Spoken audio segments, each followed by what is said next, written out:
Hi, William here again. My project this week is going to be a display item, which is a commission which I've been asked to make from you, and the subject is a baseball bat and a baseball. Obviously these are for display use and not for use on the sports field. So this morning I've been through my pile of seasoned or reasonably seasoned yew, and quite honestly struggled to find a piece that was of the right size, which it needs to be about 40 inches long by at least 3 inches square to start off with. But I found a piece, and the first thing to do is to get this marked up and cut with a chainsaw so I can get it into a manageable size to put it on the bandsaw. Okay, I've checked that I can get the requisite thickness, 3 inches from this particular slab. I'm going to cut it off at the 40-inch mark, which gives me plenty enough room to make the baseball bat. Trying to ignore the crack that goes up there, and also 2 blanks for a fairly large and a smaller bowl at a later stage.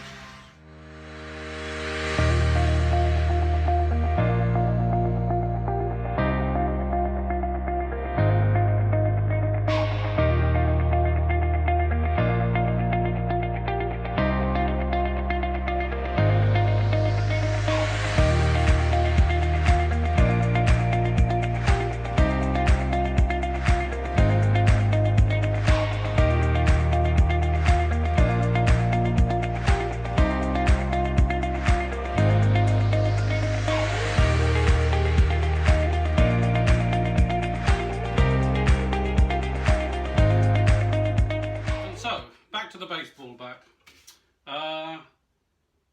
The length of the wood, 40 inches, is longer than standard lathe bed on the 1628, so I've had to install the bed extension, which I normally keep on the headstock so that I can turn large objects there. Moving that was a bit of a chore, more about that later, but I've done it, and I've mounted the blank between centres.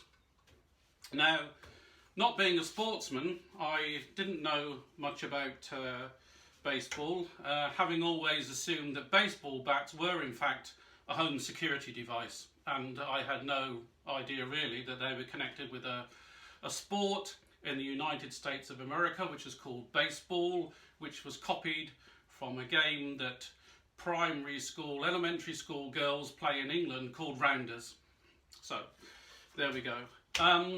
Having never turned one of these before, I of course turned to YouTube to find out who had, and immediately hit upon Carl Jacobson's YouTube video where he had turned one for the first time. So I've been able to pick up a few useful tips, noted them down, and hopefully there's enough wood in here to make the bat. So first of all then, to get started, I'm going to use a spindle roughing gouge to get this as round as possible, and make sure everything is okay with the blank, and then start to mark out the different areas of the bat.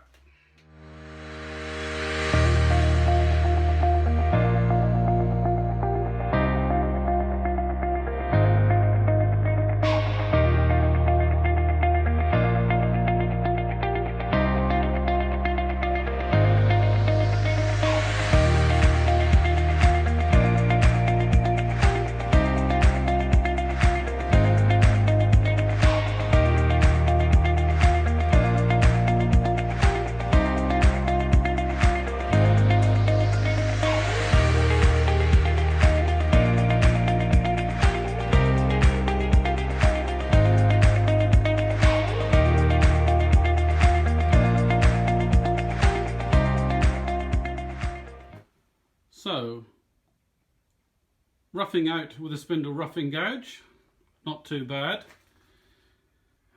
As you saw, 1 or 2 bits of bark flying off there. It's always a good idea to remove that first if you can. I've ascertained that there is enough wood to make the bat successfully, despite the fact that there's a narrowing here. We've got a chainsaw cut there that I hadn't noticed before, and a narrowing here. So now I intend to take it down a bit further, tapering it down a bit down to this end, which will be the handle of the bat, after I've sharpened my spindle roughing gouge, which is now becoming quite blunt.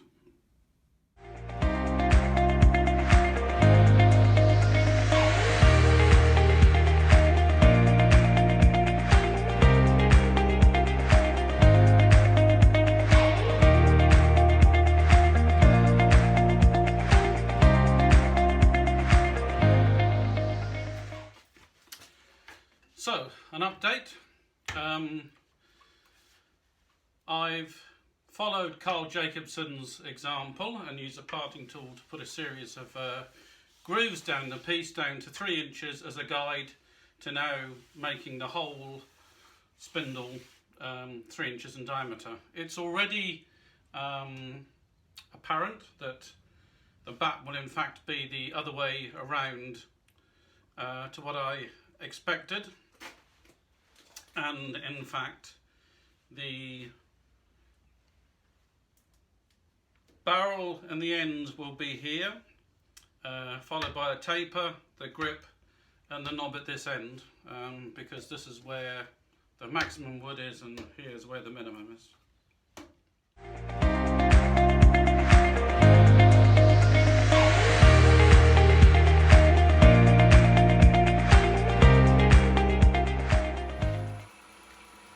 Okay, design change. I'm switching the bat around because there turns out to be more material at this end than this end. So in fact, the barrel on the end here, taper here, the grip here and the knob down here.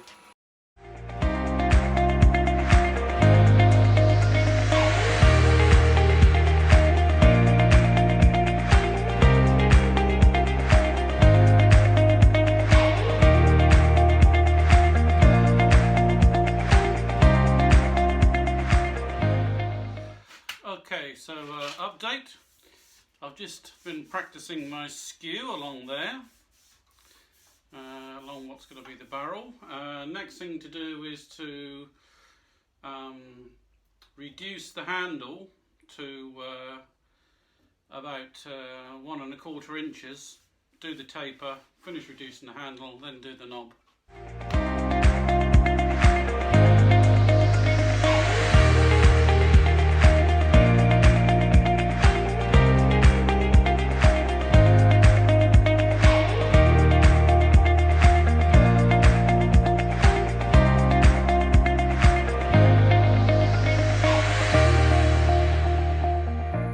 Okay, so far so good. Now I have the basic shape of the baseball bat.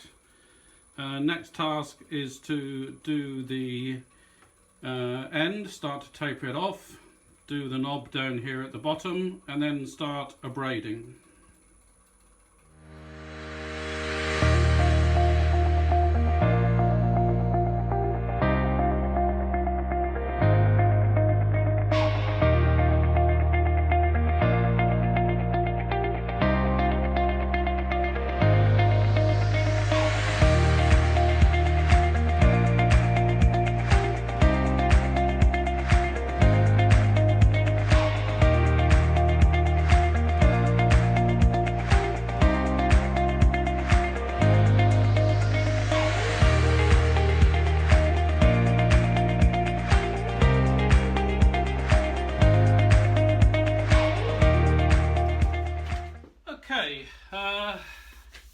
Got the desired profile, and I've abraded this down to 240, and it's ready for its first coat of sanding sealer, which is going to provide a base for the Yorkshire grit and possibly show up some tool marks and some defects.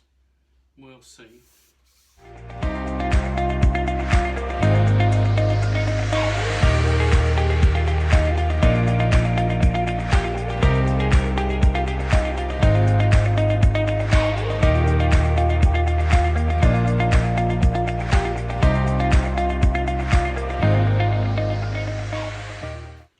Good morning.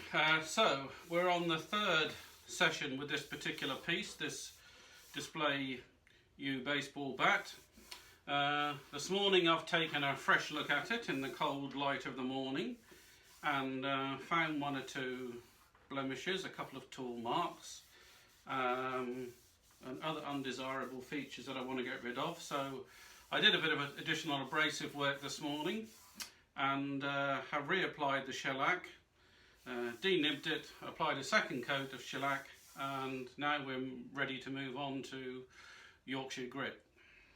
Okay, so the bat's ready to be finished, and the best way that I know of typically getting the best possible finish on any piece is that magic combination of Yorkshire grit and the range of Hampshire Sheen waxes. I like to apply Yorkshire grit with my fingers, not everyone's cup of tea of course, but like to ensure it's worked in everywhere and there's an even coat. I don't know if it makes a difference, but that's the way I like it.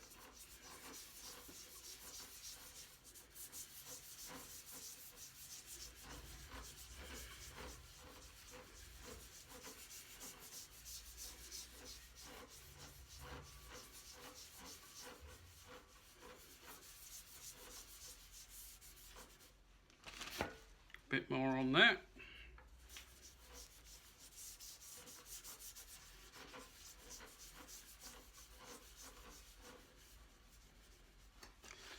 I'm going to run the lathe in reverse because I'm the wrong way around, of course. 400 RPM or less.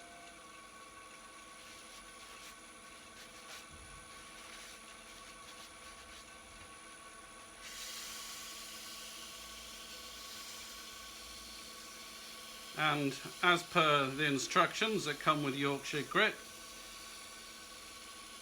basically keep some pressure on and keep changing your paper towel until actually it's clean. When the paper towel is clean, you know that the Yorkshire grit has done its job. One of the reasons I believe you start off at a low speed is because, of course, if the speed is too high initially, the product will fly off the piece because of centrifugal force. If you do want to, I think you can increase the lathe speed as you go on, as the product becomes more and more consumed.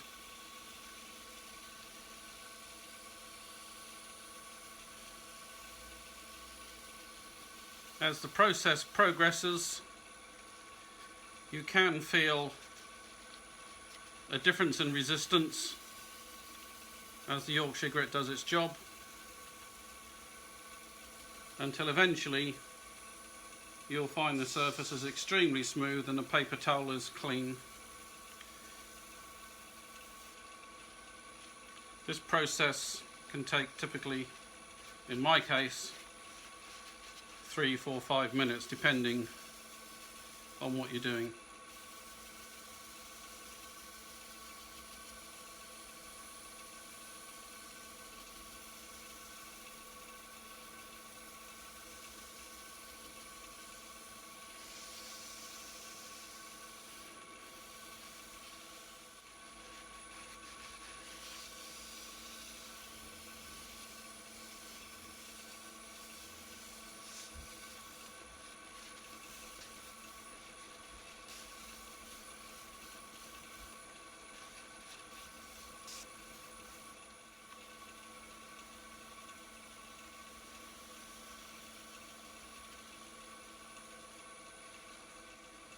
As we go on into a couple of minutes of work with the Yorkshire grit, you can see the track lines left by the product are disappearing, and that's being replaced by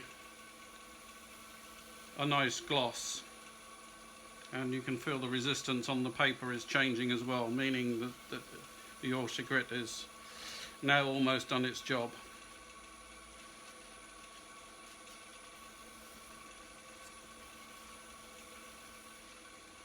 Increase the speed.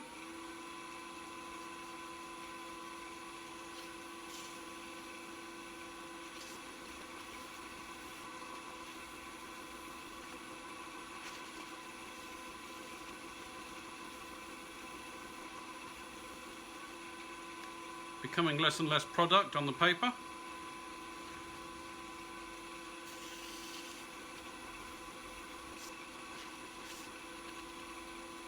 Quite a nice finish coming there now, visible.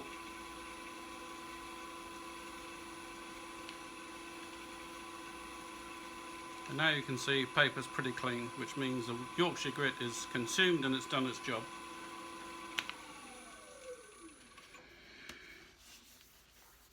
Yes, very happy with that. Now I'm going to repeat the process for the rest of the bat. Okay, so Yorkshire grit completed.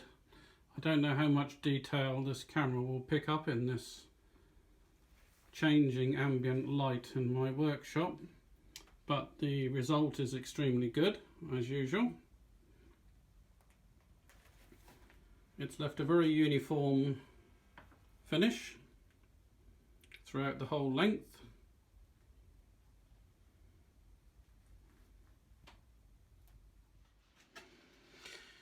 So we're ready for a coat of wax.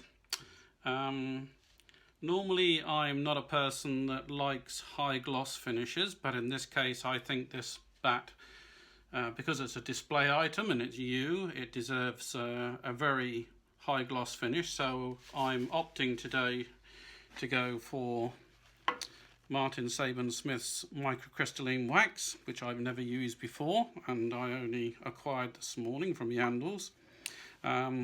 And because I've never used it before, I had to pop indoors and watch Martin's YouTube video on how to get the best out of it.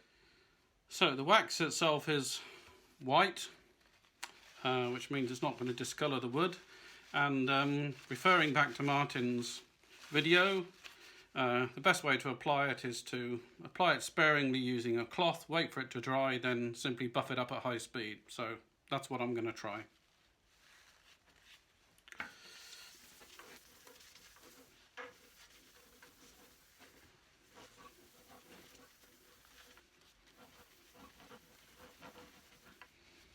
Okay, so that's microcrystalline wax applied for the whole length of the bat. It's only been applied for a couple of minutes, and despite the fact that the temperature in my workshop is about 13 at the moment, it's already dried. So wind the lathe up to about 1000 RPM. I will reverse it, because I'm the wrong side of the lathe, and applying some clean paper towel, see what happens.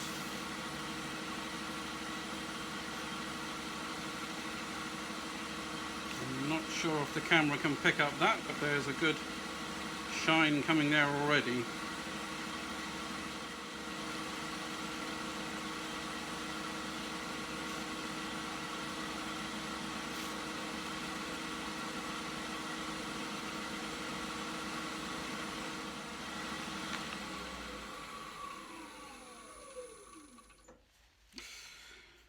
Whoa, I can say that I'm very pleased with that finish. It's very, very nice. Okay, out of curiosity, I applied a second coat of microcrystalline wax, and it does appear to have improved the depth of the shine. So it would appear at least that you can continue to build upon that shine by adding additional coats of wax. But I think 2 in this case has brought the wood up beautifully, and I'm more than satisfied with that finish. So all left to do now is to part it off at the end of the barrel and the knob, finish those off, and then move on to the ball.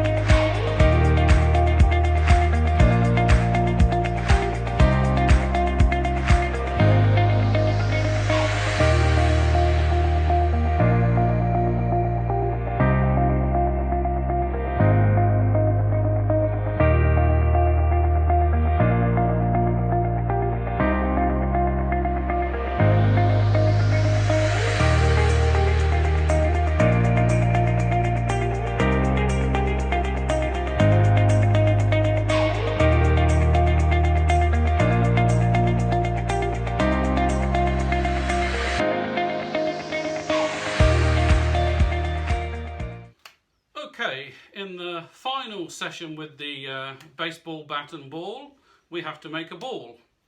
A baseball is allegedly, at least according to my notes, is a between 73 and 75 mil. So I've had to start off by finding a suitable piece of yew, trying to get some of the sapwood and the hardwood included on the ball to make it attractive, of course.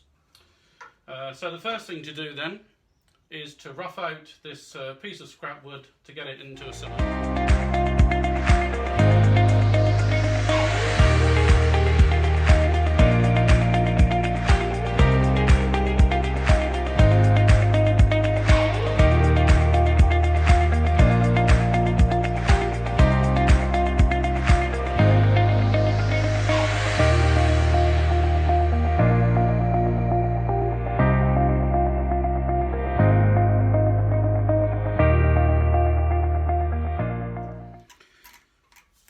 Okay, the spindle is at 75 mil.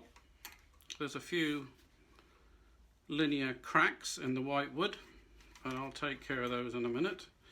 I am going to be using a jig for this, which I'll describe in a minute, but the first thing to do is to mark off the extremities of the sphere, the outside, the top of the sphere and the other end.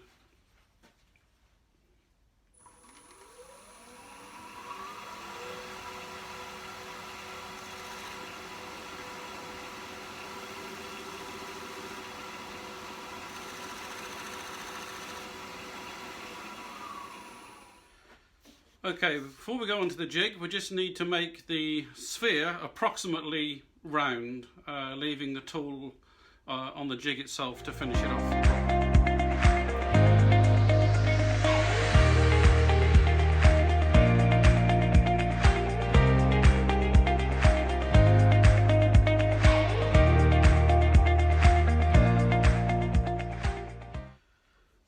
Okay. The tool that I bought from eBay a couple of years ago, I guess, is a kind of entry-level tool. It goes by the unlikely name of a Boffin 53 ball turning jig. The instructions that come with it are quite honestly about as much use as an ashtray on a motorbike. However, when I got mine, I found out again that Carl Jacobson had obtained either the same tool or something very similar, and has produced a very good instruction on it. So I haven't bothered with the instructions, I just looked at Carl's video. It takes minimal setup. The important thing to remember is that everything has to be central and parallel. The cutter's got to be centre to the vertical line of the lathe, and the banjo and the tool have to be exactly 90 degrees to the piece that you're working on. Okay, I have sharpened the cutter with a diamond file to make sure it's nice and sharp. Carl recommends you run the lathe at 1000 RPM, so that's what I'll run it up to. And then it's a simple case of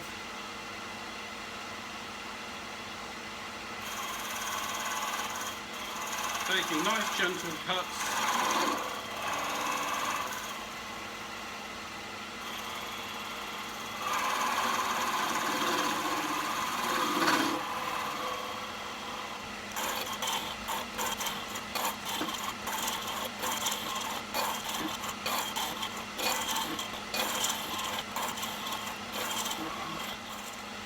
Okay, when the pencil line down the middle, when you reach that and it starts to disappear, you know that the sphere is of the correct dimension.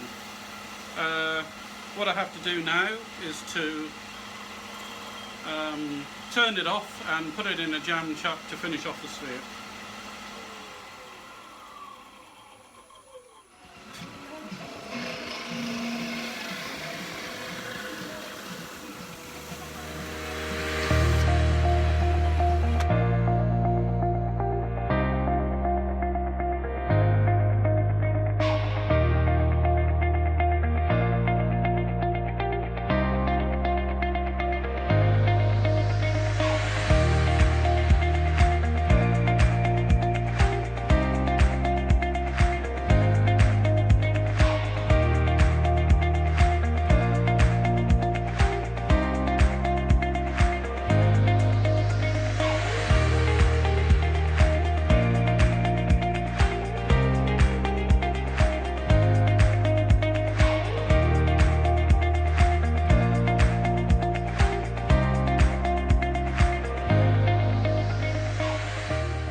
Okay, having abraded this to 240 and put 2 coats of saline sealer on it and denibbed it, I'm going to finish the ball the same way as I finished the bat, that is with the Yorkshire grit and Hampshire Sheen microcrystalline wax.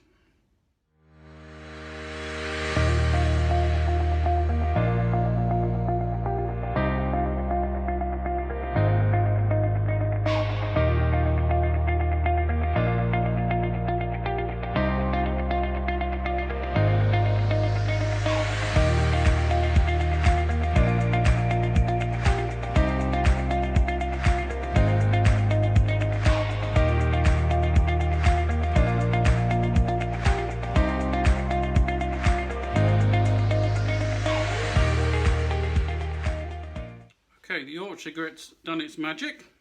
I'm going to finish up with a couple of coats of Hampshire Sheen microcrystalline wax as I used on the bat, and I'll probably put it on the buffer wheel as well to make sure that the finish is uniform, which is quite difficult to get here on the jam chuck.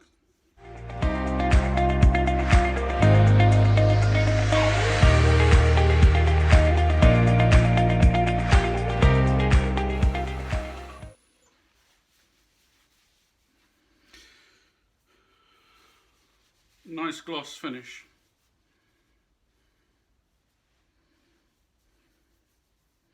Perfectly happy with that.